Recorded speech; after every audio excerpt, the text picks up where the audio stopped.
പിരിച്ചവനും പിരിവ് കൊടുത്തവനും പിരിച്ച് ചെലവാക്കിയവനും തമ്മിലുള്ള എന്തെങ്കിലും തർക്കം ഉണ്ടെങ്കിൽ എന്തിനാണ് ഈ സർക്കാരിൻ്റെ നെഞ്ഞത്ത് കയറുന്നത്? നഗരം വേണ്ട, നഗരത്തിലെ വീട് വേണ്ട എന്ന് പറഞ്ഞു പോകുന്നവർക്ക് 15 ലക്ഷം രൂപ വീതം നൽകാം എന്ന് പറഞ്ഞത് 104 പാവപ്പെട്ട ദുരന്തബാധിതർ മേടിച്ചിട്ടുണ്ട്. എനിക്ക് അവരുടെ ഭാവിയെക്കുറിച്ച് അക്ഷരാർത്ഥത്തിൽ ഭീതിയും ആശങ്കയുമുണ്ട്. തറയില്ലാത്ത വീടെന്ന് ചൂണ്ടിക്കാണിച്ചിട്ട് അതിന് വരയൊക്കെ വരയ്ക്കുന്നുണ്ട്.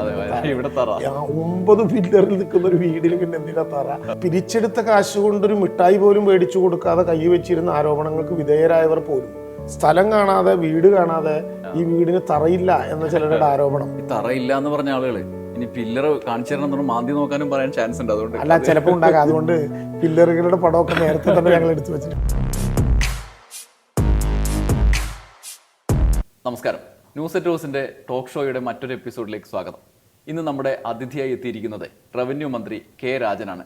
സ്വാഗതം ടോക്ക് ഷോയിലേക്ക്. നമസ്കാരം മിനിസ്റ്റർ. ഇന്ന് നമ്മൾ ഇരിക്കാൻ ഒരു കാരണമുണ്ട്. അത് പ്രേക്ഷകരും ആമുഖമായി അറിയേണ്ട ഒരു കാര്യമുണ്ട്. കഴിഞ്ഞ ദിവസം ഞാൻ ഒരു വാർത്ത ശ്രദ്ധിച്ചു, ഒരു ഓർഡർ. ഹിമാചൽ പ്രദേശിൽ 2023 നടന്ന ഒരു പ്രളയം, വെള്ളപ്പൊക്കം. ഈ പ്രളയത്തെ തുടർന്ന് 300 പേര് മരിച്ചിട്ടുണ്ടായിരുന്നു. അപ്പോൾ അന്ന് 400 കോടി രൂപയാണ് പ്രാഥമികമായി അതിജീവനത്തിന് വേണ്ടി കൊടുത്തത്, ഈ പ്രശ്നങ്ങളെ അതിജീവിക്കാൻ വേണ്ടി. എന്നാൽ കഴിഞ്ഞ മാസം മറ്റൊരു ഉത്തരവിറങ്ങി. 2000 കോടി റീഹാബിലിറ്റേഷന് മാത്രമായിട്ട് അവർ ഉത്തരവിറക്കിയിരിക്കുകയാണ്. കേരളത്തിൽ വയനാട്ടിൽ നമ്മുടെ ഒരു ഉരുൾപൊട്ടലിനെ അഭിമുഖീകരിച്ച് അതിൻ്റെ 1 വർഷം തികയുന്ന സമയത്ത് നമ്മുടെ പുനരധിവാസം മറ്റൊരു ഘട്ടത്തിലാണ് എത്തിയിരിക്കുന്നത്. അവിടെ 2023 നടന്ന ദുരന്തമാണ്. ഇന്ന് വരെ പുനരധിവാസത്തിൻ്റെ പ്രാഥമിക ഘട്ടം പോലും കഴിഞ്ഞിട്ടില്ല. വയനാട്ടിലാണെങ്കിൽ നമ്മൾ അതിൻ്റെ 50% പൂർത്തിയാക്കി. ഇനിയിപ്പോൾ ബാക്കിയുള്ള വീടുകൾ പണിയുക, മാതൃകാ വീട് പൂർത്തിയായി. ഇങ്ങനെ ഒരു 6 മാസത്തോളമുള്ള കാലയളവാണ് നമുക്ക് കിട്ടിയത്, മറ്റ് പ്രൊസീജിയറൊക്കെ കഴിഞ്ഞ്. ഇന്ന് ഇപ്പോൾ ഈ വീട് പണി പുനരധിവാസത്തിൻ്റെ 1ാം വർഷത്തിൽ പുനരധിവാസത്തിലേക്ക് കടന്നപ്പോൾ മാതൃകാ വീട് പൂർത്തിയായ ഘട്ടത്തിൽ നിങ്ങളും നിങ്ങളുടെ വകുപ്പും അഭിമുഖീകരിച്ചത് സമാനതകളില്ലാത്ത ഒരു പ്രതിസന്ധിയാണ്. എന്താണെന്ന് വെച്ചാൽ പണി കൃത്യമായി നടക്കുന്നു, പക്ഷേ പ്രചരണം അതിനെ തോൽപ്പിക്കുന്ന വിധത്തിലെത്തിയിരിക്കുന്നു. ഈ സാഹചര്യത്തിലാണ് മന്ത്രി ഒന്ന് കാണാം എന്ന് വിചാരിച്ചത്. വളരെ പ്രശംസാർഹമായി ജനകീയമായ ഒരു പ്രതിരോധമാണ് നമ്മൾ നടത്തുന്നത്. കാരണം ഇപ്പോൾ പറഞ്ഞില്ലേ, 2000 കോടി കേന്ദ്രത്തിൻ്റെ പുനരധിവാസത്തിന് മാത്രം അനുവദിച്ചിടത്താണ് നമുക്ക് അങ്ങനെയുള്ള ഒരു സഹായം ഇല്ലാതെ ജനകീയമായൊരു പുനരധിവാസം നമ്മൾ ആരംഭിച്ചതും അതിൻ്റെ പകുതി ഘട്ടം താണ്ടിയതും. ഈ ഘട്ടത്തിൽ എങ്ങനെയാണ് റവന്യൂ മന്ത്രി എന്നുള്ള നിലയിൽ ഈ ഒരു കാലത്തെ അതിജീവിക്കാൻ ഉള്ള പ്രേരണ എങ്ങനെയാണ്? എന്താണ് പ്ലാനിങ്? രണ്ട് പ്രശ്നമായിട്ട് പറയേണ്ട ഒരു പ്രശ്നമാണ് ഈ ദുരന്തകാലത്ത് ഒരു സംസ്ഥാനത്തിനോട് ഇത്രയും ക്രൂരമായിട്ടുള്ള ഒരു വിനോദം കാണിക്കുക എന്നുള്ളത് തികഞ്ഞ ഫാസിസ്റ്റുകളായിട്ടുള്ള ഒരു ഗവൺമെൻറ്റിന് മാത്രം ചെയ്യാൻ പറ്റുന്ന ഒരു നടപടിക്രമമാണ്. നേരത്തെ പറഞ്ഞതുപോലെ ഹിമാചൽ മാത്രമല്ല, ഹിമാചലും സിക്കിമും ഒക്കെ അടക്കമുള്ള സംസ്ഥാനങ്ങളിലേക്ക് വാരിക്കോരി ത്രിപുരയിൽ ദുരന്തമുണ്ടായി IMCT ചെല്ലുന്നതിന് മുമ്പ് 40 കോടി ആദ്യം ചെന്ന മന്ത്രി തന്നെ പ്രഖ്യാപിച്ചു. ആ വിധത്തിൽ ഓരോ ഘട്ടത്തിലും അത്തരത്തിൽ ഒരുപക്ഷെ ഭരണകൂടത്തിനോട് ചേർന്ന് നിൽക്കുന്നവർ ഭരിക്കുന്ന സംസ്ഥാനങ്ങളിൽ ഉണ്ടാകുന്ന ദുരന്തങ്ങൾക്ക് പണം കൊടുക്കുന്നവർ ഒരു കൊല്ലമായി 1 രൂപ പോലും STRFൻ്റെ മാനദണ്ഡങ്ങൾ മറികടന്നുകൊണ്ട് നമുക്ക് ചെലവാക്കാൻ കഴിയുന്ന വിധത്തിൽ ഈ ദുരന്തത്തെ ഏതെങ്കിലും വിധത്തിൽ അഡ്രസ്സ് ചെയ്യാൻ ചെയ്തില്ല എന്നുള്ളത് യഥാർത്ഥത്തിൽ അതികഠിനമായിട്ടുള്ള പ്രശ്നമാണ്. ആഗസ്റ്റ് 17 നമ്മൾ നേരത്തെ അറിയാവുന്നതുപോലെ നഷ്ടപരിഹാരത്തിൻ്റെ മെമ്മോറാണ്ടം കൊടുത്തു, 1202 കോടി. നേരത്തെ ഇവിടെ പറഞ്ഞതുപോലെ August 14 recovery and reconstruction window ദേശീയ ദുരന്ത നിവാരണ അതോറിറ്റി തുറന്നത്. ഈ വിൻഡോയ്ക്ക് ആരംഭിച്ചതിന് ശേഷം 3 മാസക്കാലത്തിനുള്ളിൽ നിങ്ങൾക്കൊരു പോസ്റ്റ് ഡിസാസ്റ്റർ നീഡ് അസസ്മെൻറ്റ് കൊടുക്കാം. 2221 കോടി രൂപയുടെ PDNA കൊടുത്തു, ഒരു മറുപടിയില്ല. കടമെഴുതി തള്ളാൻ യഥാർത്ഥത്തിൽ ദേശീയ ദുരന്ത നിവാരണ അതോറിറ്റിക്ക് 2005 പാർലമെൻറ്റ് പാസ്സാക്കിയ നിയമം വെച്ചുകൊണ്ട് സെക്ഷൻ 13 ദേശീയ ദുരന്ത നിവാരണ അതോറിറ്റിയെ ചുമതലപ്പെടുത്തിയിട്ടുണ്ട്. ഇത്തരമൊരു ദുരന്തം നടന്നാൽ അവിടുത്തെ കടബാധ്യതരുടെ ദേശീയ ബാങ്കുകളിലുള്ള കടങ്ങൾ, ദേശസാൽകൃത ബാങ്കുകളിലുള്ള കടങ്ങൾ എഴുതിത്തള്ളാൻ ദേശീയ ദുരന്ത നിവാരണ അതോറിറ്റിക്ക് പാർലമെൻറ്റ് കൊടുത്ത അധികാരം സെക്ഷൻ 13. കഴിഞ്ഞ തുടർച്ചയായിട്ടൊരു വർഷക്കാലം കോടതിയുടെ മുമ്പാകെ സോളിസിറ്റർ ജനറൽ അടുത്തയാഴ്ച, പിന്നത്തെയാഴ്ച, വരുന്ന മാസം എന്നൊക്കെ പറഞ്ഞിട്ട് ഈ ജൂൺ മാസത്തിൽ അവർ പറയുന്നത് സെക്ഷൻ 13 തന്നെ ഞങ്ങൾ എടുത്തു കളഞ്ഞു. എന്തിനാണ് സെക്ഷൻ 13 എടുത്ത് കളയുന്നത്? എലിയെ പൊടി ചില്ലം ചുടുക എന്നുള്ളത് വരികളിൽ മാത്രമേ നമ്മൾ കേട്ടിട്ടുള്ളൂ. കേരളം ഒരു സഹായം ചോദിച്ചപ്പോൾ ആ സഹായം കൊടുക്കാതിരിക്കാൻ ഈ 2005 നിയമത്തിൽ എല്ലാവർക്കും സഹായകരമാകുന്ന ഒരു വകുപ്പ് എടുത്തു കളഞ്ഞു. സെക്ഷൻ 13 എന്ന വകുപ്പ് ദേശീയ ദുരന്ത നിവാരണ അതോറിറ്റിക്ക് ഏത് സംസ്ഥാനത്തിലും ഡിസാസ്റ്റർ ഓഫ് സിവിയർ നേച്ചർ ഉണ്ടായാൽ, തീവ്രമായിട്ടുള്ള ദുരന്തം ഉണ്ടായാൽ അവിടുത്തെ ആളുകളെ സഹായിക്കാനാണ്. ഈ കടം കേരളത്തിന് പറ്റുന്നത് കേരള ബാങ്കിൻ്റെയാണ് ആദ്യ മാസം എഴുതി തള്ളി. ചില ആളുകൾ ചോദിച്ചു നമുക്ക് പണം അവർക്ക് കൊടുത്താൽ പോരെ, അതിനും ഗവൺമെന്റിന് പ്രയാസമില്ല, പക്ഷേ സിബിൽ സ്കോർ ബാക്കി നിൽക്കും. ഈ നിയമത്തിലൂടെ അത് ചെയ്താൽ സിബിൽ സ്കോർ നിൽക്കില്ലെന്ന് മാത്രമല്ല, കടം എഴുതി തള്ളാനും ജീവനോപാധിക്ക് വേണ്ടി പുതിയ ലോണുകൾ എടുക്കാനും അവർക്ക് അധികാരം കൊടുക്കുന്ന ഒന്നാണ്. ഇത് ഒരു ക്രൂരമായ ബലിതത്തിന്റെ ഭാഗമാണ്. രണ്ടാമത്തെ ഒരു പ്രശ്നം, ജൂലൈ 30-ന് ഒരു വർഷക്കാലം പൂർത്തീകരിക്കുന്ന അന്ന് വീട് കണ്ട് അംഗീകരിച്ചവരും വീടിന്റെ ഭംഗി ആസ്വദിച്ചവരും അതിഗംഭീരമെന്ന് പറഞ്ഞവരും ഒരു സന്തോഷിപ്പിച്ച് നമ്മളോടൊപ്പം നിന്നവരും പോലും ഒരു ചെറിയ കൊള്ളിയേറ് നടത്താൻ വേണ്ടി എന്നിട്ടും ഒരു വർഷക്കാലം പിടിച്ചു ഇവിടെ ഒരു വീട് പൂർത്തിയാകാനെന്ന് പറഞ്ഞു. അതും കാര്യങ്ങളറിയാതെ നടത്തുന്ന ഒരു പിന്നെ കാര്യമായിരിക്കും. അത് നേരത്തെ റിപ്പോർട്ട് ചെയ്തതുപോലെ ഈ ദുരന്തം നടന്ന 62ാമത്തെ ദിവസം ഏറ്റെടുക്കേണ്ട എൽസ്റ്റോണും നെടുമ്പാലയും ഒക്ടോബർ 3-ന്റെ ക്യാബിനറ്റ് കൂടി ഏറ്റെടുക്കാൻ നിശ്ചയിച്ചാണ്. ഒക്ടോബർ 4-ന് അതിൻ്റെ ജിയോയും ഇറങ്ങി. ഒക്ടോബർ 4-ന് ഇറങ്ങിയ ജിയോ പ്രകാരം നമുക്ക് ഭൂമി കിട്ടിയിരുന്നെങ്കിൽ ഇപ്പം പൂർണ്ണമായും വീടുകളുടെ താക്കോല് കൊടുത്ത് പാലുകാച്ചൽ മഹോത്സവം നടത്താമായിരുന്നു, ഈ ചാനലുകൾക്കെല്ലാം ഇഷ്ടപ്പെടുന്നത് പോലെ. ഒക്ടോബർ 4-ന് ഈ ദുരന്ത ഭൂമിയിൽ 2 എസ്റ്റേറ്റുകൾ ഏറ്റെടുത്തപ്പോൾ കോടതിയിൽ അതിനെതിരായി പോയവർ പറഞ്ഞത് ദുരന്ത നിവാരണ ആക്ട് പ്രകാരം ഭൂമി ഏറ്റെടുക്കാൻ സർക്കാരിന് അനുവാദമില്ല. ഡിസംബർ 27 വരെ ആ കേസ് പോയി. തുടരുത്, കടക്കരുത് എന്ന് കോടതി പറഞ്ഞു. ഡിസംബർ 27-ന് കോടതി പറഞ്ഞു ഒക്ടോബർ 4-ലെ സർക്കാരിൻ്റെ നടപടി പൂർണ്ണമായിട്ടും ശരിയാണ്. ഞങ്ങൾ ഉടനടി പ്ലാൻ തയ്യാറാക്കി. 4 ദിവസം കൊണ്ട് ജനുവരി 1-ന് തന്നെ ക്യാബിനറ്റ് ആദ്യാവസാനം ഈ രേഖ അംഗീകരിച്ചു. അവിടെ ടോപ്പോഗ്രാഫിക്കൽ ജിയോഗ്രാഫിക്കൽ സർവേ തുടങ്ങിയപ്പോൾ LARR 2013-ന്റെ നഷ്ടപരിഹാര കണക്ക് കൂടി കൂട്ടണം എന്ന് കോടതി പറഞ്ഞു. മാർച്ചിലെ അത് തയ്യാറായി. അപ്പോൾ കോടതി പറഞ്ഞു നഷ്ടപരിഹാരത്തെ സംബന്ധിച്ച് ഒരു അപ്പീൽ വന്നിരിക്കുന്നു, അതുകൂടി കഴിഞ്ഞിട്ട് വേണം നമുക്ക് നടപടി ആരംഭിക്കാൻ. കോടതിയുടെ പ്രത്യേക അനുവാദത്തോടെ മാർച്ച് 27-ന് അവിടെ തറക്കല്ലിട്ടു മുഖ്യമന്ത്രി. പക്ഷേ നഷ്ടപരിഹാരത്തെ സംബന്ധിച്ച് കോടതി വിധി പറയും വരെ അവിടെ ഏതെങ്കിലും വിധത്തിലുള്ള നിർമ്മാണ പ്രവർത്തനം ആരംഭിക്കാൻ പാടില്ല എന്ന് കർശനമായി കോടതി പറഞ്ഞു. ഏപ്രിൽ 11 വൈകുന്നേരമാണ് കോടതി പറഞ്ഞത് ഈ തീരുമാനിച്ച പണം ഹൈക്കോടതി രജിസ്ട്രാറുടെ അക്കൗണ്ടിൽ അടച്ചാൽ നിങ്ങൾക്ക് ഭൂമി ഏറ്റെടുക്കാം. അപ്പോൾ പലരും പ്രതീക്ഷിച്ചു വിഷുവിൻ്റെ തൊട്ടടുത്ത ദിവസം ഏപ്രിൽ 11-ാം തീയതി വൈകുന്നേരമായി ഇത് പ്രഖ്യാപിക്കാൻ. ഈ ട്രഷറിയിലൂടെ രാത്രി 10 മണിക്കുള്ളിൽ പണമെടുത്ത് ആ ദിവസം പൂർത്തിയാകുന്നതിന് മുമ്പ് ജില്ലാ കളക്ടർ ഉൾപ്പെടെ രാത്രിയിൽ അവിടെ ചെന്ന് ബോർഡ് സ്ഥാപിച്ച് ഭൂമി ഏറ്റെടുത്തു. ഏപ്രിൽ 13-ന് നിർമ്മാണം തുടങ്ങി. ഞാൻ ആ മാധ്യമങ്ങളോട് ചോദിക്കുന്നത് 3.5 മാസക്കാലം കൊണ്ട് ഇതുപോലെ 1000 സ്ക്വയർ ഫീറ്റ് ഉള്ള ഒരു വീട് ഏതെങ്കിലും സ്ഥലത്ത് നിർമ്മിക്കുന്നതായി നമ്മൾ കേട്ടറിവുണ്ടോ? വീടുകളെ സംബന്ധിച്ച് വിവാദത്തിലേക്ക് വരാം. പക്ഷെ ഈ വഴികളെല്ലാം താണ്ടി ഒക്ടോബർ 4-ന് ഗവൺമെന്റ് ഉത്തരവ് പ്രകാരം ഏറ്റെടുത്ത ഭൂമിയിൽ നിർമ്മാണ പ്രവർത്തനത്തിന് ഏപ്രിൽ 13 വരെ തടസ്സം ഉണ്ടായത് ബഹുമാനപ്പെട്ട കോടതിയുടെ ഇടപെടലിന്റെ അടിസ്ഥാനത്തിലാണ്. അല്ലാതെ സംസ്ഥാന സർക്കാരിന്റെ ഒരു മിനിറ്റ് പോലുമുള്ള വൈകലില്ല. എന്നിട്ടും ജൂലൈ 30-ന് ഇപ്പോൾ അതിന്റെ പുറത്തെ പെയിന്റ് ഒന്നും അടിച്ചു കഴിഞ്ഞിട്ടില്ല. കാരണം എന്താണെന്ന് വെച്ചാൽ നല്ല മഴയാണ്. ഈ ഏപ്രിൽ 13 മുതൽ ജൂലൈ 30 വരെയുള്ള ദിവസങ്ങളിലെ 73 ദിവസത്തിൽ പകുതിയിലേറെ ദിവസം മഴയാണ്. പെയിന്റ് അടയ്ക്കാൻ പോലും പറ്റാത്ത വിധത്തിലുള്ള മഴയാണ്. എങ്കിലും ആ വീടിന്റെ എല്ലാ ഫെസിലിറ്റീസും കൂടി ജൂലൈ 30-ന് ഈ ദുരന്ത ഭൂമിയിൽ നിന്ന് എത്തിച്ചേരുന്ന മനുഷ്യരോട് ഇതാണ് നിങ്ങളുടെ വീടെന്നും നിങ്ങൾക്ക് പാർക്കാനുള്ള ഈ വീട്ടിൽ എന്തെങ്കിലും നിങ്ങൾക്ക് കൂട്ടിച്ചേർക്കാനുണ്ടോ എന്നും ചോദിക്കുന്ന ഒരു അനുഭവം. ഇപ്പൊ ഹിമാചലിലൊക്കെ പറഞ്ഞല്ലോ 2023 കഴിഞ്ഞ് 2 വർഷക്കാലം ഭൂമി നിങ്ങൾക്ക് പുനരധിവാസം എങ്ങനെയാകണം എന്ന് ആഗസ്റ്റ് 23-ന് ഒരു ചീഫ് സെക്രട്ടറി നേരിട്ട് ചെന്നിരുന്ന ദുരന്തബാധിതരോട് ചോദിക്കുക. ഈ വീട് മതിയോ എന്ന് ആദ്യത്തെ ഒരു വീട് നിർമ്മാണം പൂർത്തീകരിച്ചതിന് ശേഷം ആ ദുരന്തബാധിതരായിട്ടുള്ള മനുഷ്യരോട് ചോദിക്കുക. ലോകത്ത് എവിടെയുണ്ട് ഇങ്ങനെ ഒരു പുനരധിവാസ അനുഭവം?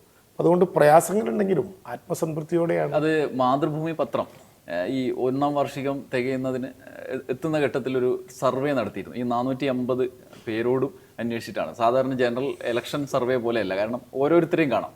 പക്ഷേ അതിൽ 55% പൂർണ്ണ തൃപ്തരും വെറും 12-19% മാത്രമാണ് അവർക്ക് ഭാവിയെക്കുറിച്ചുള്ള ആശങ്ക, ഇത് ഇപ്പം പൂർത്തിയാകും എന്നുള്ളത്. അപ്പോൾ ഈ ഇപ്പോൾ പറയുന്ന കണക്ക് പ്രകാരം 3.5 മാസത്തിനകം നമ്മൾ ഇതിൽ പകുതി വഴി താണ്ടി. ഇനി ബാക്കി വീട് കിട്ടുക എന്നുള്ളത്, ബാക്കിയുള്ള വീടുകൾ കിട്ടുക എന്നുള്ളതാണ്. മാതൃകാ വീടും പൂർത്തിയായി. ഇപ്പോൾ ഈ ഘട്ടത്തിൽ നമുക്ക് മുന്നിലേക്ക് വന്ന ഒരു ആഖ്യാനം ഇത്രയും കാലമായിട്ടും ഇതൊന്നും ആയില്ല, ഇതൊന്നും ആവില്ല എന്നുള്ളൊരു നിരാശ പ്രചരിപ്പിക്കുന്നതാണ്. അതിനെ മിനിസ്റ്റർ എങ്ങനെയാണ് കണ്ടത് ഈ കാലത്ത്? ഈ 3 മാസം കൊണ്ട് ഈ ഒരു വീടല്ല പൂർത്തിയായത്. 5 സോണുകളിലായിട്ടാണ് അവിടെ 410 വീട് പണിയുന്നത്. 5 സോണിൽ നിർമ്മാണ പ്രവർത്തനം ആരംഭിച്ചു. 151 വീടുകളുടെ ഭാരം കോരി ചിലതിൽ പില്ലർ സ്ഥാപിച്ചു. ഓരോ ഘട്ടം ഘട്ടമായി ആ പണി മുന്നോട്ട് പോവുകയാണ്. അത് സമാന്തരമായി നടന്നുകൊണ്ടേയിരിക്കുന്നുണ്ട്. 3.25 മാസം കൊണ്ട് പൂർണ്ണമായിട്ടൊരു വീട് പൂർത്തിയാക്കാൻ കഴിയും എന്ന് ULCC തെളിയിച്ചതാണ്. അതിന്റെ അർത്ഥം ഒരേ ഒരു വീടാണ് പണിത് എന്നല്ല. അവിടെ നമുക്കെതിരായിട്ടുള്ള വാർത്തകൾ പ്രചരിപ്പിക്കാൻ ശ്രമിക്കുന്ന മാധ്യമങ്ങൾ കൊടുക്കുന്ന ആകാശ ചിത്രങ്ങളിൽ പോലും കൃത്യമായിട്ട് അത് കാണുന്നുണ്ട്. പില്ലറുകളോടെ ഉയർന്നു വരുന്ന ഒരു സ്ഥലം കാണുന്നുണ്ട്. എന്തെല്ലാമായിരുന്നു? 7 സെന്റ് സ്ഥലമുണ്ടായാൽ പുറത്തിറങ്ങാൻ പോലും പറ്റില്ല. ഞങ്ങൾ ആ 7 സെന്റ് സ്ഥലം നിൽക്കുന്ന വീടിനകത്തും പുറത്തും നോക്കിയല്ലോ. ഞാനും കേളു മിനിസ്റ്ററും കൂടി മുകളിലും കയറി നോക്കി. കാരണം എനിക്കതിൻ്റെ ഫ്രണ്ടിൽ നിന്ന് നോക്കിയപ്പോൾ ഈ ഓടിട്ടൊരു ഫാഷൻ അവർ വെച്ചതുകൊണ്ട് ടെറസ് പകുതി പോകുമോ എന്നൊരു പേടി ഉണ്ടായിരുന്നു. അതൊരു ഡിസൈൻ വർക്ക് മാത്രമാണ്. ഫ്രണ്ടിലൊരു ചെറിയ ഓട് 1000 സ്ക്വയർ ഫീറ്റിൻ്റെയും ഇതുണ്ട്. അപ്പോൾ അവിടെ 4-5 സോണുകളിലും ഇതിനോടൊപ്പം തന്നെ ഘട്ടം ഘട്ടമായി ചെയ്യേണ്ട നിർമ്മാണ പ്രവർത്തനങ്ങൾ നടക്കുന്നുണ്ട്. എനിക്ക് വളരെ രസകരമായി തോന്നിയത്, രസമെന്ന് പറയാൻ പാടില്ല, നെഞ്ചിൽ കൊള്ളുന്നതാണ്, പക്ഷെ ഇതൊക്കെ വളരെ ബോധപൂർവം ഗവൺമെന്റിനെതിരെയുള്ള ഓരോ ഘട്ടങ്ങളിലെയും കൊടുക്കാത്ത ബ്രെഡ് പൂത്തത് മുതൽ ഇങ്ങോട്ട് പോരുമല്ലോ ഓരോ ഘട്ടത്തിലും. അപ്പൊ എനിക്ക് തോന്നിയൊരു കാര്യം, ഈ വീടിന് തറയില്ല എന്ന് പറഞ്ഞൊരുത്തൻ, അത് വലിയ പ്രചരണം നേടി. കാരണം കാണാൻ പെട്ടെന്ന് ആളുകൾ തെറ്റിദ്ധരിപ്പിക്കാൻ പറ്റും വീടിന് തറയില്ലാത്ത വീട്. കാരണം നമ്മളെ കൺസെപ്റ്റിൽ തറ ഇങ്ങനെ ഒരു അടയാളപ്പെടുത്തിയ സാധനം ഉണ്ടല്ലോ പണ്ടൊക്കെ വീട് കെട്ടിക്കൊണ്ടിരുന്ന കാലത്ത്. പക്ഷെ ഇന്ന് നിർമ്മാണ രീതികളൊക്കെ മാറി. അതൊരു വലിയ പ്രചരണമായിരുന്നു. ഇങ്ങനെയല്ലത്, ഈ പിരിച്ചെടുത്ത കാശ് കൊണ്ടൊരു മിഠായി പോലും മേടിച്ചു കൊടുക്കാതെ കൈ വെച്ചിരുന്ന ആരോപണങ്ങൾക്ക് വിധേയരായവർ പോലും സ്ഥലം കാണാതെ, വീട് കാണാതെ ഈ വീടിന് തറയില്ല എന്ന ചിലരുടെ ആരോപണം ഏതോ ദീർഘകാലമായി പ്രവർത്തിക്കുന്ന എഞ്ചിനീയർമാരെ പോലെ ഔപചാരികമായി അവരുടെ പേജുകളിലൂടെ അങ്ങ് പ്രചരിപ്പിക്കുകയാണ്. അത് സാധാരണ നിലയിൽ, ഞാനും എഞ്ചിനീയർ അല്ല, ഞാനും ഈ പണിക്ക് പോയതല്ല, പക്ഷെ നമ്മളിത് പഠിച്ചു വരുമ്പോൾ സാധാരണ നിലയിലൊരു ഭൂമിയിൽ ഇവിടെ നമ്മളൊരു 2 നില വീട് പണിയണമെങ്കിൽ 1.5 അടി താഴത്തേക്ക് വാരം കോരുക എന്ന് പറയും ഞങ്ങളുടെ നാട്ടിൽ. വാരം കോരി കരിങ്കല്ലിട്ട് ആ ഭൂമിയോട് ചേർത്താക്കും, പിന്നെ മണ്ണിട്ട് തരിപ്പിക്കും. അതിൻ്റെ മുകളിൽ 1 അടി വീണ്ടും കരിങ്കല്ല് കെട്ടും, 10 സെന്റിമീറ്റർ ഒരു ബെൽറ്റ് വാർക്കും. അപ്പോൾ 2 നില വീടിൻ്റെ അടിസ്ഥാനപരമായിട്ടുള്ള സംവിധാനമായി. ഇവിടുത്തെ പ്രശ്നം എന്താണ്? ഇവിടെ തേയിലക്കാടുകളാൽ, തേയിലച്ചെടികളാൽ നിറഞ്ഞു നിന്നൊരു പ്രദേശമാണ്. അത് പൂർണ്ണമായിട്ടും പിഴുത് കളഞ്ഞിട്ടാണ് അവിടെ നമ്മൾ വീട് പണിയുന്നത്. അവിടെ 1.5 അടി താഴ്ചയിൽ പിന്നെ തറ കെട്ടിയാൽ ഒരു പക്ഷേ ഇനി വരുന്നൊരു പ്രളയത്തിന് ഇവിടെ വരുന്നവർ തന്നെ പറയുന്ന വിഷമകരമായൊരു കാര്യം, ഞങ്ങൾ പുത്തുമലയിൽ നിന്ന് ചൂരൽമലയിലേക്ക് വന്നു, ഇനിയൊരു മലയിലേക്ക് പോകാൻ ഞങ്ങളില്ല. 10 മീറ്റർ വരെ താഴത്തേക്ക് കുഴിക്കാം. 1.5 മീറ്റർ അല്ല, 10 മീറ്റർ, 3 മീറ്റർ മുതൽ 10 മീറ്റർ വരെ എവിടെയാണ് ഉറച്ച പ്രതലം കിട്ടുന്നത് അവിടെ കോൺക്രീറ്റ് ചെയ്ത് 9 പില്ലറുകളിലാണ് ഈ വീട് ആരംഭിക്കുന്നത്. 9 പില്ലറുകളിൽ RCC പ്രകാരം 9 പില്ലറുകളിൽ. അല്ലെങ്കിൽ ഇതിനേക്കാൾ കുറഞ്ഞ ചെലവിൽ പറ്റുമായിരുന്നു. കപ്പൽ പോലെ 25% പണി ഭൂമിക്ക് താഴെ ചെലവാക്കുകയാണ്. 9 പില്ലറുകളിൽ ആരംഭിക്കും. ഈ വീടിൻ്റെ പ്രത്യേകത, ഇവിടെ കൊടുക്കുന്ന ഗ്യാരണ്ടിയുടെ കഥകളൊക്കെ കുറേ ദിവസമായി ബന്ധപ്പെട്ടവർ വെളിപ്പെടുത്തിയിട്ടുണ്ട്. പിന്നെ അടിക്കുന്ന പെയിന്റിന് 7 വർഷത്തെ ഗ്യാരണ്ടി, ബാത്റൂം മെറ്റീരിയൽസിന് 7 വർഷത്തെ ഗ്യാരണ്ടി, അവിടുത്തെ ഇരുമ്പ് ജനലിന് 20 വർഷത്തെ ഗ്യാരണ്ടി, ഡോറിന് 7 വർഷത്തെ ഗ്യാരണ്ടി, ഇതൊക്കെയുണ്ട്. അതൊക്കെ സാധാരണ നിലയിൽ ക്വാളിറ്റി ഏറിയ സാധനങ്ങൾ മേടിക്കുമ്പോൾ നല്ല കമ്പനികളാണെങ്കിൽ അവർ ഗ്യാരണ്ടി തരും. അത് മാറ്റി കൊടുക്കാൻ ഗ്യാരണ്ടി തന്നിട്ടുള്ള സ്ഥാപനങ്ങൾക്ക് തന്നെ ഉത്തരവാദിത്തമുണ്ട്. ആ ഗ്യാരണ്ടിയുടെ കടലാസ് വീട്ടുകാർക്ക് കൊടുക്കും. പക്ഷേ ഈ കിഫ്ബിയുടെ ഭാഗമായിട്ടുള്ള കിഫ്ബോണാണ് ഈ കരാർ ഉണ്ടാക്കുന്നത്. ഈ കരാറിൽ എന്നെ അത്ഭുതപ്പെടുത്തിയ കാര്യം, അത് ഇതുവരെ കേട്ടിട്ടുണ്ടോന്ന് അറിയില്ല, എനിക്ക് എൻ്റെ നാട്ടിൽ കേട്ടിട്ടില്ല, പണിയുന്ന വീടിന്, അതായത് സിവിൽ സ്ട്രക്ചറിന് 5 വർഷത്തെ ഗ്യാരണ്ടി ULCC കൊടുക്കുന്നത്. 5 വർഷത്തെ ഗ്യാരണ്ടി. ഉപകരണങ്ങൾക്ക് ഗ്യാരണ്ടി പരസ്യത്തിൽ നമ്മൾ കാണും, ഫോണാകുമ്പോൾ കൂടുതൽ പരസ്യം വരും, അതിലൊക്കെ ഗ്യാരണ്ടി ഉണ്ടാവും.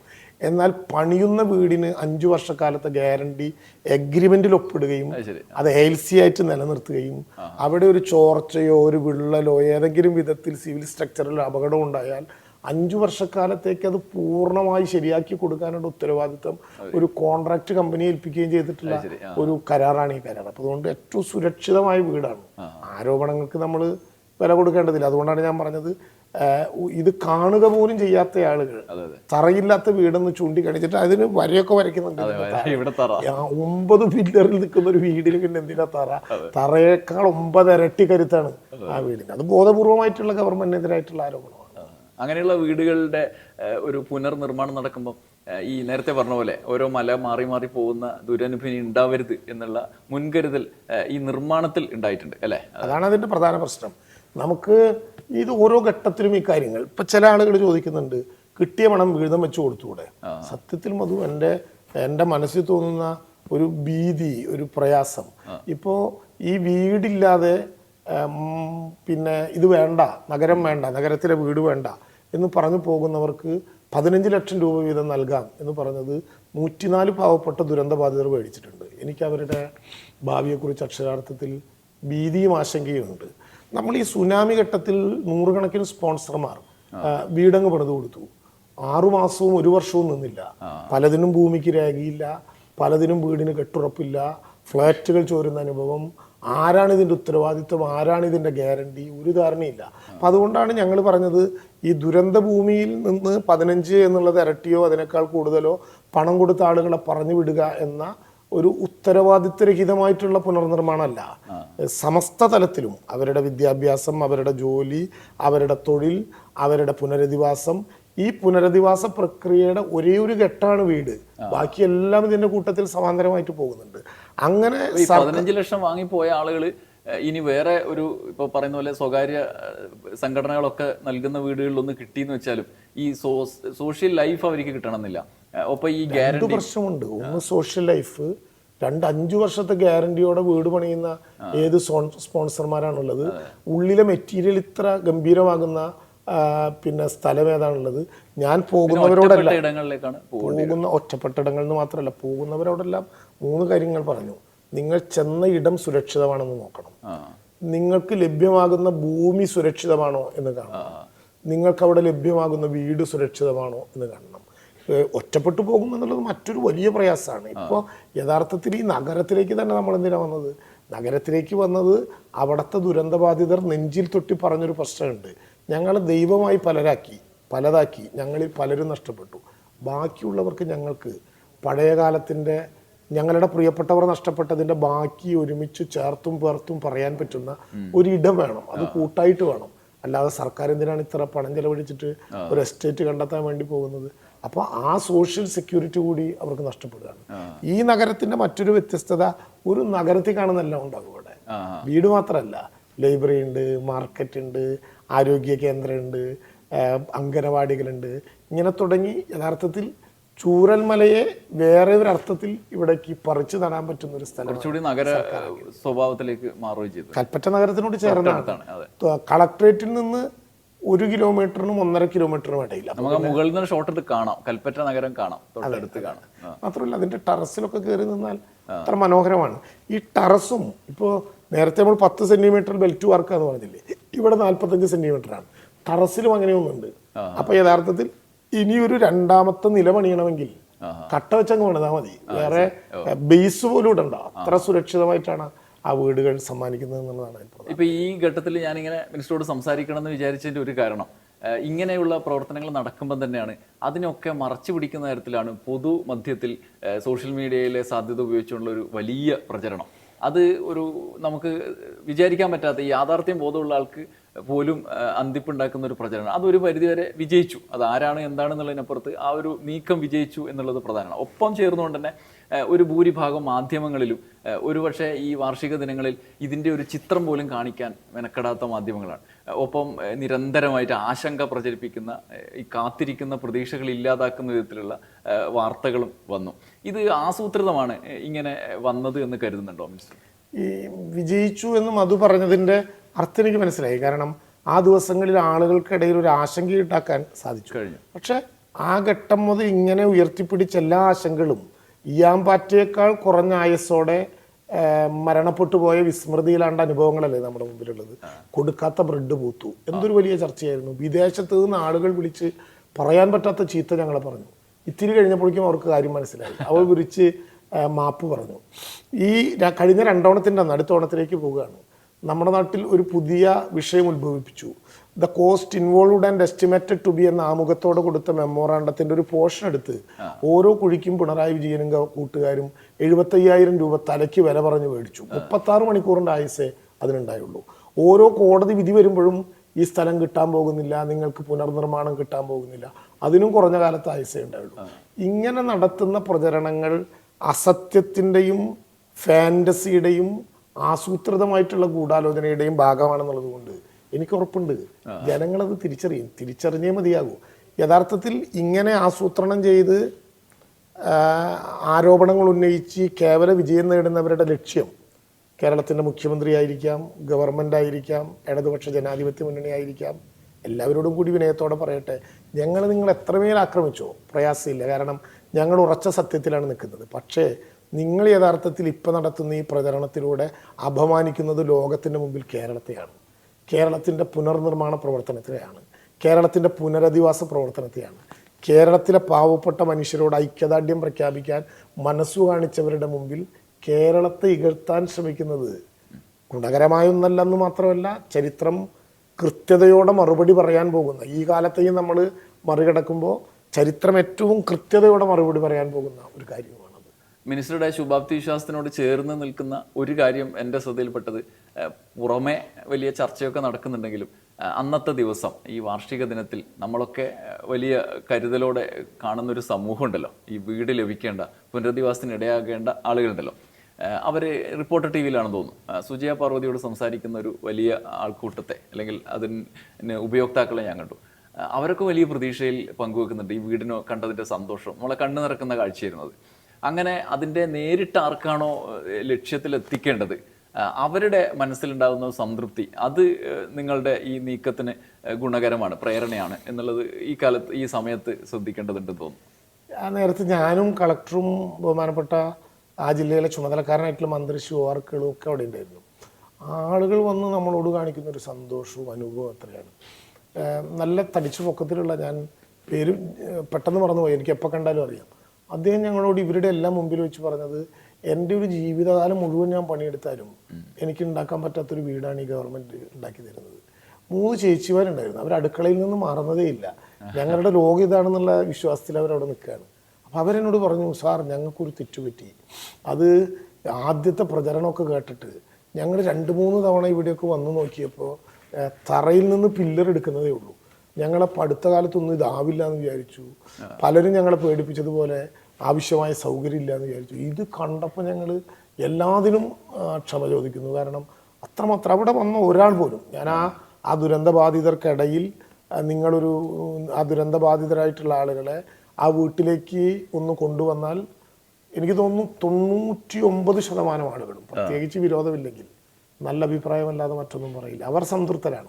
അതാണ് സർക്കാരിന്റെ സന്തോഷം. ആ സംതൃപ്തിക്ക് മറ്റൊരു അടിസ്ഥാനം കൂടി ഉണ്ടെന്ന് തോന്നുന്നു. ഇത്രയും ഈ 1 വർഷം കടന്നു പോകുമ്പം അവർ അഭിമുഖീകരിച്ച പ്രശ്നങ്ങളിൽ ഉണ്ടായ കരുതൽ പ്രധാനമാണ്. ഇപ്പോൾ ഉദാഹരണത്തിന് കഴിഞ്ഞ ദിവസം പോലും പ്രതിപക്ഷ നേതാവിൻ്റെ വാർത്താ സമ്മേളനത്തിൽ മാസങ്ങളായി വാടക എപ്പോഴും കൊടുക്കുന്നില്ല, അവർക്ക് വേണ്ടുന്ന അരി, മറ്റ് സൗകര്യങ്ങൾ കിട്ടുന്നില്ല എന്നൊക്കെയുള്ള പരസ്യമായൊരു പ്രസ്താവന പ്രസ് മീറ്റിൽ ഞാൻ കണ്ടു.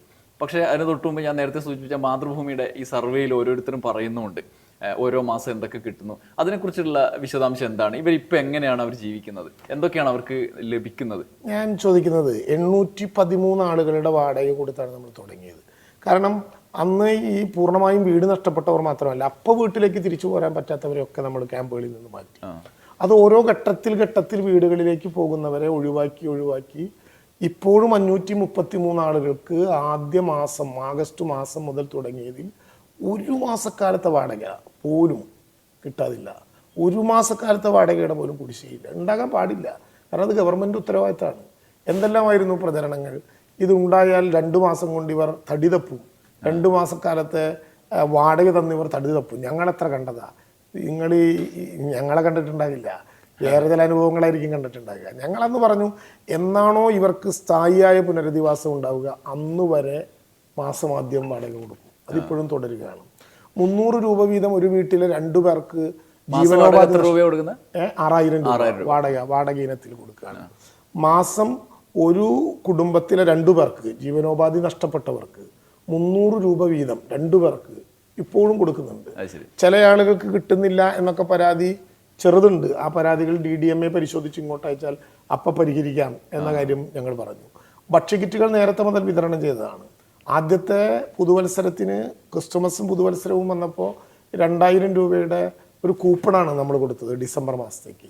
ജനുവരി മുതൽ ഇതുവരെ മുടങ്ങാതെ ഇപ്പോഴും ഈ മാസവും 1000 രൂപയുടെ സിവിൽ സപ്ലൈസിൽ നിന്ന് ഇഷ്ടമുള്ള സാധനങ്ങൾ മേടിക്കാനുള്ള 1000 രൂപയുടെ കൂപ്പണുകൾ അവർക്ക് കൊടുത്തുകൊണ്ടേയിരിക്കുന്നുണ്ട്.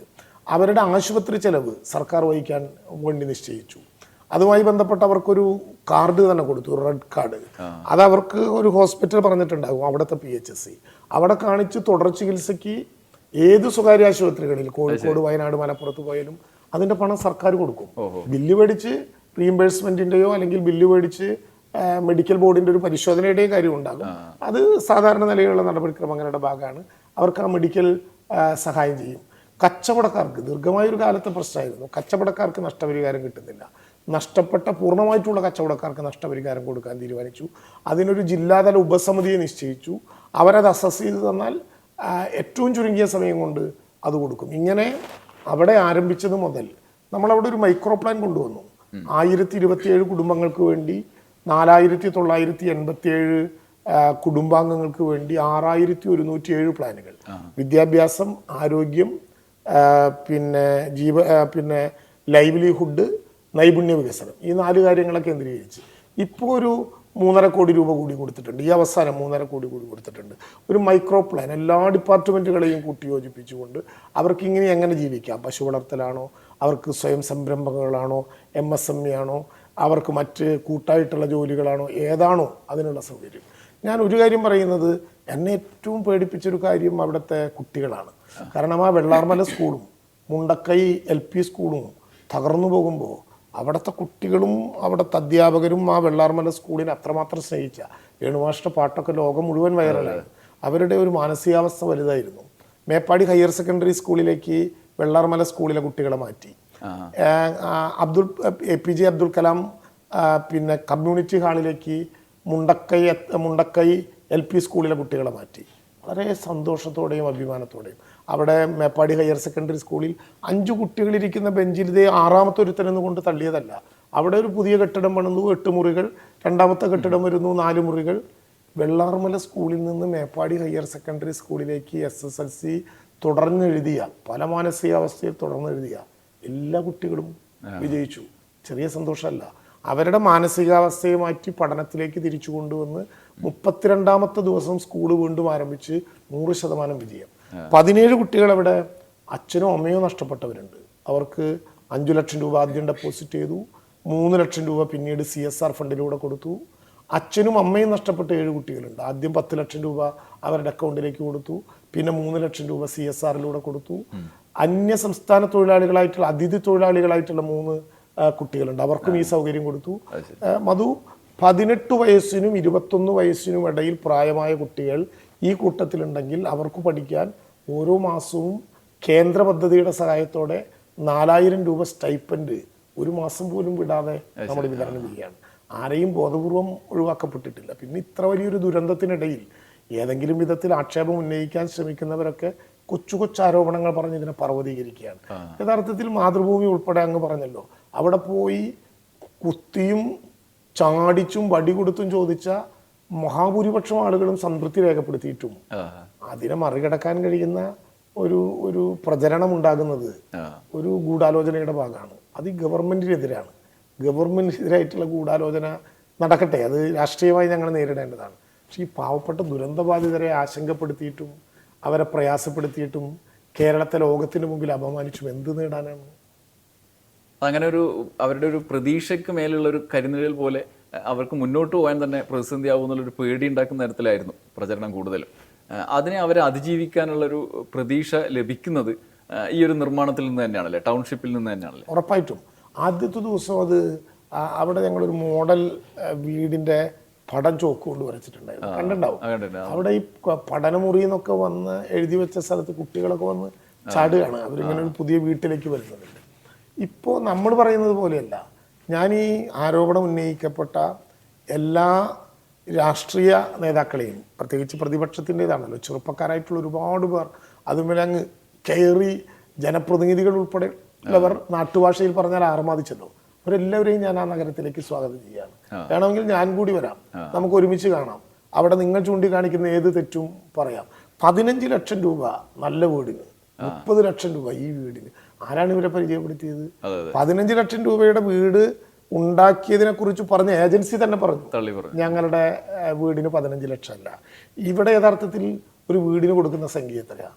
30 ലക്ഷം രൂപ എന്നുള്ളത് ആദ്യ സ്പോൺസർമാരുടെ യോഗത്തിൽ ഒരു ഏവറേജ്, അന്ന് അങ്ങോട്ട് കടക്കാൻ പോലും പറ്റിയിട്ടില്ല. 1-ാം തീയതിയാണ്, അവിടേക്ക് പ്രവേശിച്ചത് 2-ാം തീയതിയാണ്.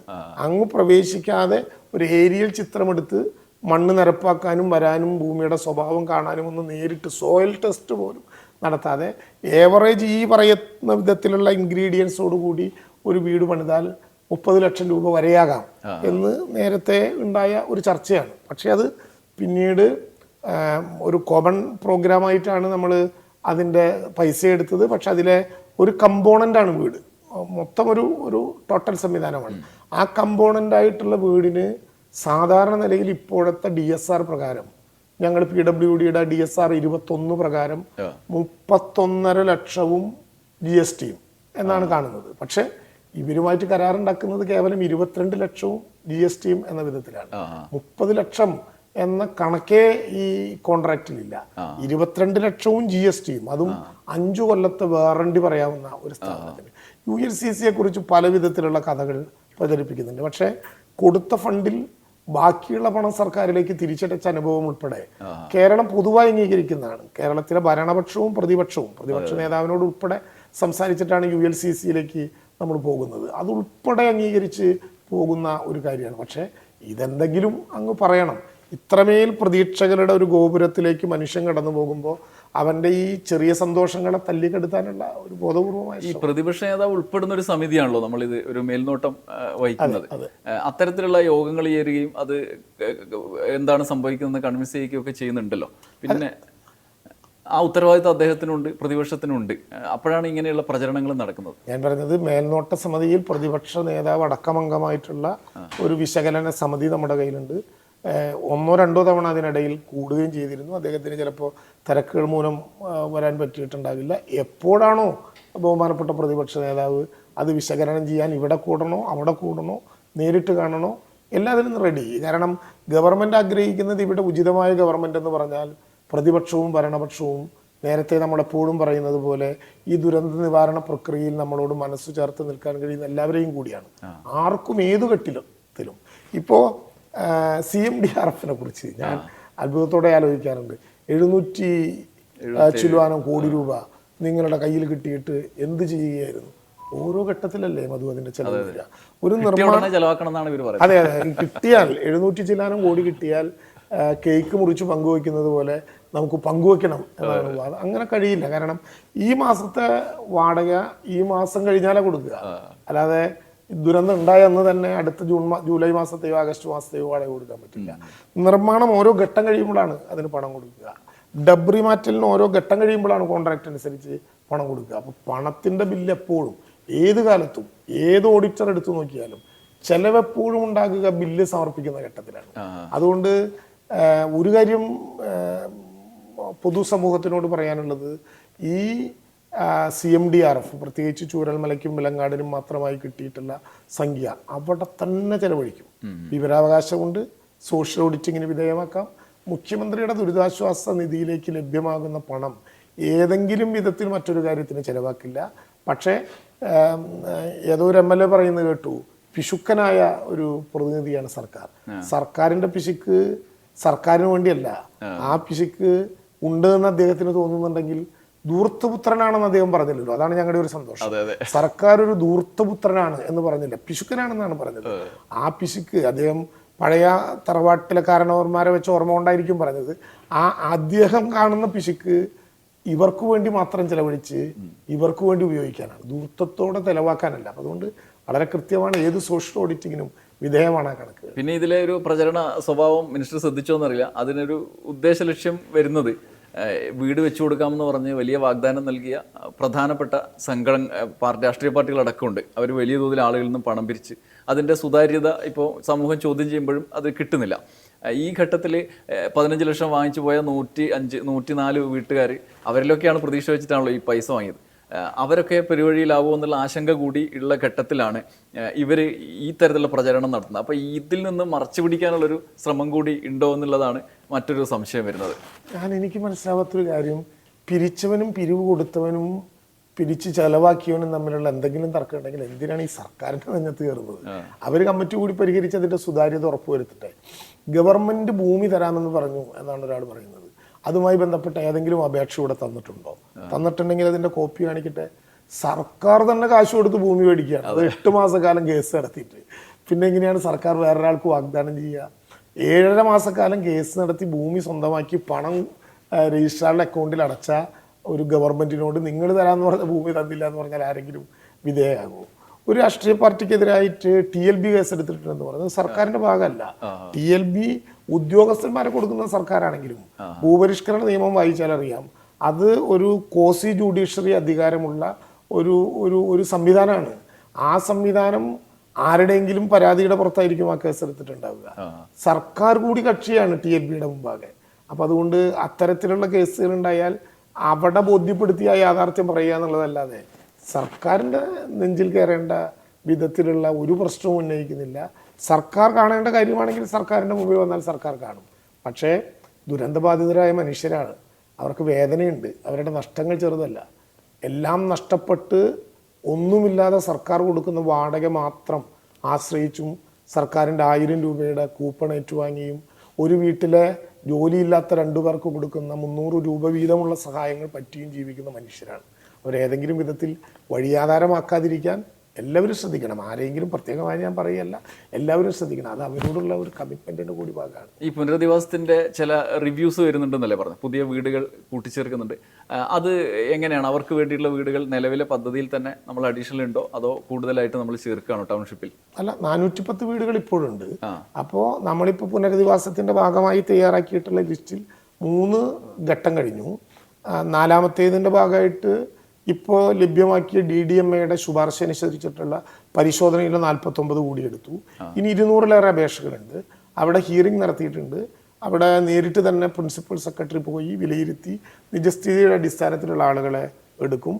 ആളുകൾ എടുക്കുമ്പോൾ ഈ എസ്റ്റേറ്റിൽ തന്നെ പൂർണ്ണമായിട്ട് വേണ്ടി പൂർത്തീകരിക്കും എന്നാണ് ഞങ്ങൾ കരുതുന്നത്. അതല്ലെങ്കിൽ പോലും സർക്കാരിന് അങ്ങനെ ഒരു നഗരത്തെ വീണ്ടും കുറച്ചുകൂടി ആളുകൾ വന്നാൽ ഉണ്ടാക്കാനും അത് പിന്നെ അവർക്ക് വീട് വെച്ച് കൊടുക്കാനും ഒരു പ്രയാസമില്ല. അവർക്കെല്ലാം സുരക്ഷിതമായൊരു നഗരം. ഇപ്പോഴത്തെ സാധ്യത അനുസരിച്ച് 410 വീടുകൾ ഇവിടെ തന്നെ വെക്കാൻ പറ്റുന്നത് കൊണ്ട് എല്ലാം ഇവിടെ തന്നെ അക്കോമഡേറ്റ് ചെയ്യാൻ പറ്റുമെന്നാണ് ഞങ്ങൾ കരുതുന്നത്. അവസാനമായിട്ട് നമുക്ക് ഇത് എപ്പോഴാണ് നമുക്ക് ഒരു പൂർത്തീകരണത്തിലേക്ക് എത്തുക? ഏത് സമയത്ത് പൂർണ്ണമായി പുനരധിവാസം അതിന്റെ അവസാന ഘട്ടത്തിലേക്ക്, അവസാന താമസത്തിലേക്ക് എത്തും? നമ്മളിപ്പോൾ തയ്യാറാക്കിയ കലണ്ടർ വെച്ച് വലിയ ദുരന്തങ്ങൾ ഉണ്ടായില്ലെങ്കിൽ, വലിയ ദുരന്തങ്ങൾ ഉണ്ടായി, ഇപ്പൊ തന്നെ 3.5 മാസക്കാലത്തിനിടയിൽ പകുതി ദിവസം മഴയായി. വലിയ ദുരന്തങ്ങൾ ഉണ്ടായില്ലെങ്കിൽ ഡിസംബർ 31-ന് പുനരധിവാസത്തിന്റെ ഭാഗമായിട്ടുള്ള വീടുകളുടെ നിർമ്മാണം പൂർത്തീകരിക്കും. അവിടെ ആളുകളെ പാർപ്പിക്കാനാകും. അതിന്റെ അനുബന്ധമായിട്ടുള്ള കാര്യങ്ങൾക്ക് ഒരു 3 മാസക്കാലത്ത് കൂടി ചിലപ്പോൾ സമയം എടുക്കേണ്ടി വന്നു. എന്നാലും ഈ ഗവൺമെന്റിന്റെ കാലത്ത് തന്നെ വീടിനോട് ചേർന്നിട്ടുള്ള വീടുകളുടെ പൂർണ്ണമായിട്ടുള്ള നിർമ്മാണം ഡിസംബർ 31-ന് പൂർത്തീകരിച്ച് 2026-ന്റെ പുലരിയിലേക്ക് പ്രവേശിക്കാം എന്നാണ് ഞങ്ങളിപ്പോൾ കണക്കൂട്ടുന്നത്. അനുബന്ധമായ സംവിധാനങ്ങളും ഇതിന്റെ ഭാഗമായിട്ട് വരും, റോഡുകൾ ഉൾപ്പെടെ. അതിൽ ചില കമ്പോണൻസ് വേണമെങ്കിൽ മാർച്ച് മാസം വരെ പോയാലും 2025-26 സാമ്പത്തിക വർഷത്തിൽ തന്നെ ഈ ഗവൺമെന്റിന്റെ കാലത്ത് തന്നെ സമ്പൂർണ്ണമായി പൂർത്തീകരിച്ച് ലോകത്തിന്റെ മുമ്പിൽ പുനരധിവാസത്തിന്റെ ഒരു കേരള മോഡൽ കേരളം സമർപ്പിക്കും. അതോടെ ആക്ഷേപങ്ങൾക്കും അധിക്ഷേപങ്ങൾക്കും ഈ ഗവൺമെന്റിന്റെ ശരിയായ പ്രവർത്തനങ്ങളെയും ഇച്ഛാശക്തിയെയും ആക്രമിക്കാനാകില്ല എന്ന് ബോധ്യപ്പെടും. അത് ദുരന്ത ബാധിതർക്ക് വേണ്ടിയിട്ടുള്ള ഈ സർക്കാരിൻ്റെ ഒരു കമ്മിറ്റ്മെൻ്റാണ്. ഞാൻ നേരത്തെ പറഞ്ഞത് വീണ്ടും ആവർത്തിക്കുകയാണ്. സർക്കാർ എന്നാൽ ഏകപക്ഷീയമായ ഒരു സംഘമല്ല. എല്ലാവരെയും കേൾക്കാനും എല്ലാവരെയും കൂട്ടിച്ചേർക്കാനും എല്ലാവരുടെയും സഹായത്തോടു കൂടി നഷ്ടപ്പെട്ട മനുഷ്യനെ ജീവിതത്തിലേക്ക് തിരിച്ചു കൊണ്ടുവരാനുമുള്ള ഒരു പ്രക്രിയയുടെ ഭാഗമാണ് ഇവിടെ സർക്കാർ. ആ സർക്കാർ ജനങ്ങളുടേതാണ്, ജനങ്ങളോടൊപ്പമാണ്, ജനങ്ങളാണ് ആ സർക്കാരിനെ നയിക്കുന്നത്. ആ സർക്കാർ വിജയിക്കുക തന്നെ ചെയ്യും. ഈ തറയില്ല എന്ന് പറഞ്ഞ ആളുകൾ ഇനി പില്ലർ കാണിച്ചു തരണം എന്ന് മാന്തി നോക്കാനും പറയാൻ ചാൻസ് ഉണ്ട്. അതുകൊണ്ട് അല്ല, ചിലപ്പോൾ ഉണ്ടാകാം. അതുകൊണ്ട് പില്ലറുകളുടെ പടമൊക്കെ നേരത്തെ തന്നെ ഞങ്ങൾ എടുത്തു വെച്ചിട്ടുണ്ട്. ആ ചിത്രങ്ങളെല്ലാം അവിടെ എക്സിബിറ്റ് ചെയ്യണം എന്ന് ഞങ്ങൾ ആഗ്രഹിക്കുന്നുണ്ട്. പുനരധിവാസത്തിന്റെ പൂർണ്ണാർത്ഥത്തിൽ കംപ്ലീറ്റ് ചെയ്യാനാവട്ടെ എന്ന് നമുക്ക് ആഗ്രഹിക്കാം. അത് സാർത്ഥകമാകുന്ന ദിവസത്തിനായി കാത്തിരിക്കാം. നന്ദി, നമസ്കാരം. ന്യൂസ് അറ്റ് ഹൗസിലെ ടോക്ക് ഷോ അടുത്ത ആഴ്ച മറ്റൊരു അതിഥിയുമായി വീണ്ടും വരാം. നന്ദി, നമസ്കാരം.